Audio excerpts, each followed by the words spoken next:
tell you it's our third largest category. So athletic apparel is the biggest, athletic footwear is the second biggest, and then golf. And between the Dick's Golf business and the our Golf Galaxy business, it's an extremely important part of our business.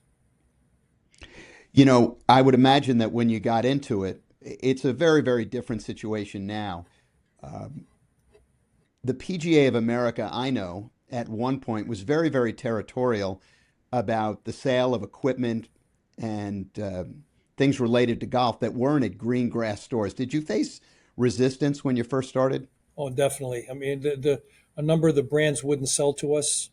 Um, we were we were kind of an outcast in the golf business, and I wanted to get into the golf business in a bigger way, really because of my love for golf, and thought that people having to go to a green grass shop to buy better golf product. We always sold golf product, but we couldn't sell the product. I remember, back years ago, we would sell an iron called the K28 from Wilson.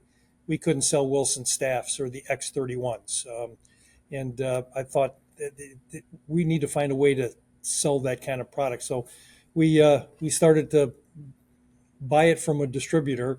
The kind of the tongue in cheek name is from a bootlegger.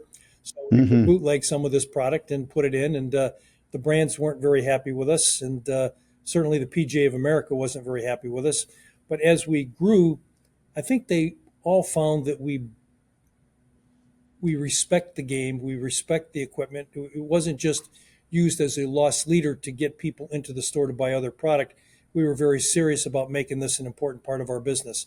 And over the years, we've gotten to be we're great partners with Callaway and TaylorMade and Titleist and the rest of them, and we've got a great relationship with the PGA of America. So it didn't come overnight, but we've got a great relationship with these brands, and virtually every golf brand we're their largest customer right now.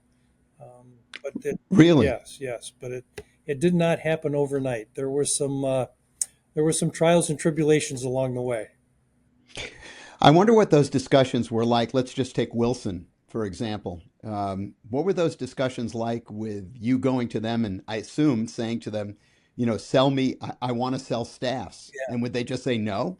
That's exactly right. They just said no, and and then at the time when we got into this, Wilson was starting to wane in the golf business, and Callaway had come along, and TaylorMade had come along with the metal wood and and and Callaway, and those were the brands that we went after to try to get them to sell us along with Ping, and we'd go talk to them, and they wouldn't talk to us at the PGA Hmm. show. They didn't even want us in their booth. And I remember having a conversation with a couple of them about opening us up and having product, and they basically said, "Hey, meet me in the back stairwell." And that's where we would meet. They didn't want us to even be seen in the booths, but that's changed a lot now.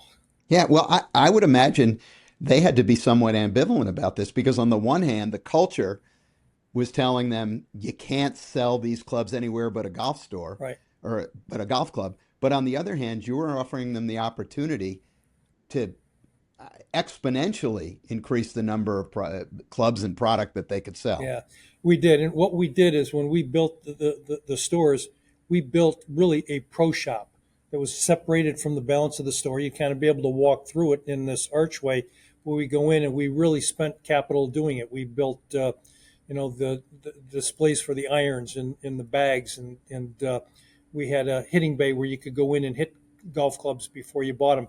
So we did it right. And as we kind of did this, and we've always said that as we're dealing with brands, we can be very patient, and we know that things take some time to change. And we were very patient around the golf business, and now it's our third largest category. And you can imagine in a $14 billion business, the third largest category is a very big number.